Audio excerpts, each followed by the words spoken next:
Okay, yeah.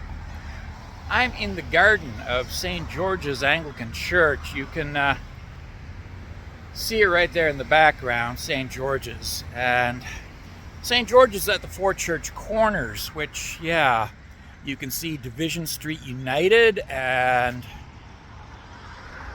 First Baptist back behind there. You can barely make it out. And over there is the Church of the Nazarene back there in among those trees. But yeah, St. George's Anglican on the Four Church Corners, just off beautiful downtown Owen Sound, Ontario. Yeah.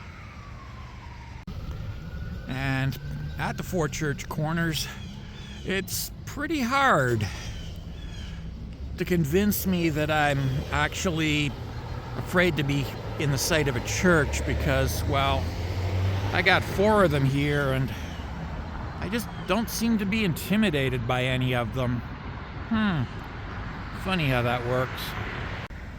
But I do want to talk about a very popular creationist apologist claim that is frequently made about me.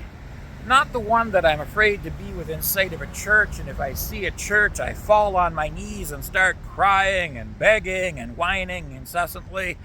That one is old hat and easily refuted by, well, the fact that I'm surrounded by 4 churches and not having any effect on me. No.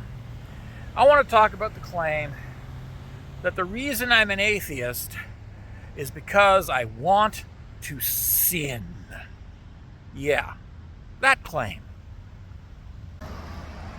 Let's be honest here.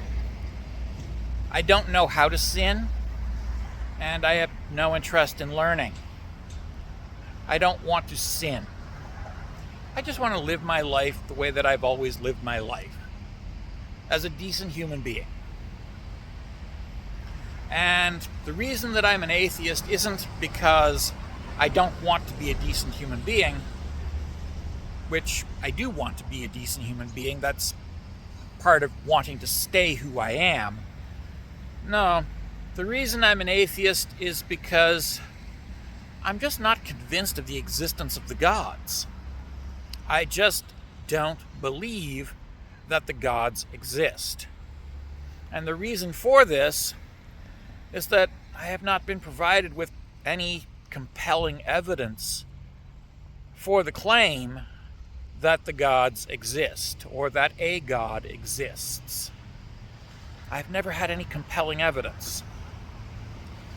Now, I've read the Bible, I've read the Quran, I've read the Bhagavad Gita, I've read the Torah and the Talmud. I've read these books, and I find them about as compelling as I find Harry Potter. Yeah, Harry Potter.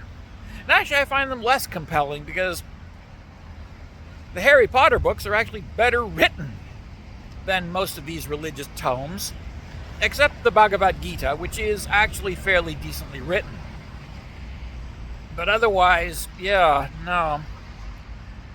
Religious doctrine reads like a very bad fanfic of Harry Potter. That's what religious doctrine reads like. When I sit down and read the Bible, it reads like a very bad Harry Potter fanfic, written by a 12-year-old. Yeah. And the same can be said for the Quran, the Talmud, and the Torah. All basically a fanfic written by a 12-year-old in terms of quality. A fanfic by a 12-year-old. They're not that compelling. They're just not. So yeah, the Judeo-Christian Islamic complex of religions all focus on a God who, in all 3 religions, seems to agree that it's okay for grown men to fuck small children, and for grown men to beat up women and rape them as long as they pay the woman's father a little bit of money afterwards. And of course, all three are perfectly okay with the practice of human slavery. Yeah. And this is supposed to be the moral guide for everybody to follow? I don't fucking think so. I have had literal fundamentalists literally wave a literal Bible in my face, like inches from my nose, and triumphantly crow, "Aha!" and then tilt their heads in confusion, like a puppy dog that has finally caught the bicycle and doesn't know what to do with it now. Because instead of cowering in fear, I just keep living. Hey, just getting across the street here. Yeah, okay. Yeah. But yeah, as though they expected, and they did expect, yes, they expected me to cower in fear at the mere sight of a Bible. And it didn't happen because, well, the power of their Bible exists only in their heads. Oh, and this building, the Beth Ezekiel Synagogue, another building that's pretty, but doesn't really have much of an effect on me. Meh. Again, the Bible, the Quran, the Torah, and the Talmud have about as much effect on me as, yes, a copy of a Harry Potter novel. Yeah. It's just a book. It has no power. And again, I don't want to sin. Indeed, I don't even know how to sin and don't care to learn how to sin. Whatever that means. Because, well, it's nonsense. It's just nonsense. You know what I want to do?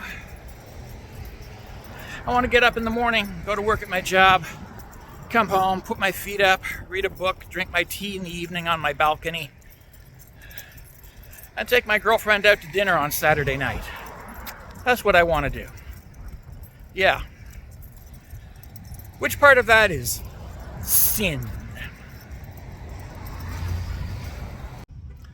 So yeah, at the end of the day, a Bible or a Talmud or a Quran is about as meaningful to me as a Harry Potter novel. And a church or a mosque or a synagogue is about as life-altering for me as a 7-Eleven or a split-level bungalow. Yeah.